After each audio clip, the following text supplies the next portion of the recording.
গতকাল তোমাদের ওই লাল মিষ্টি সুন্দর ফুলটি দেখিয়েছিলাম, কারো নাম জানা থাকলে অবশ্যই কিন্তু জানিও। আর এই যে সামনে এখন দেখো গোলাপি ফুল, পাশে আছে সাদা রঙের ফুল, আবার পেছন দিকে আছে হলুদ রঙের ফুল। শ্রেয়ান আজ এখানে এসে অনেক ফুল কুড়িয়েছে জানো তো। হাতে তো নাগাল পাচ্ছিল না, তাই নিচে যেগুলো পড়েছিল সেগুলোই কুড়িয়ে কুড়িয়ে সযত্নে রেখে দিয়েছিল। সামনেই খাড়া করা পাথর দুটো দেখলে কি সুন্দর ছিল না? ছেলে দেখেই ওর মধ্যে চড়তে শুরু করে দিয়েছিল। কালাধাম তো ঘোরা হয়ে গেল, আর এই যে দেখো সন্ধে হয়ে গেছে, এখন একটু মন্দিরে এসেছি।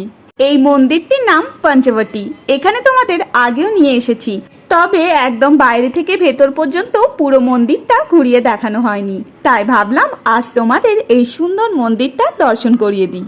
এই মন্দিরটি আমাদের টাউনশিপেরই মন্দির।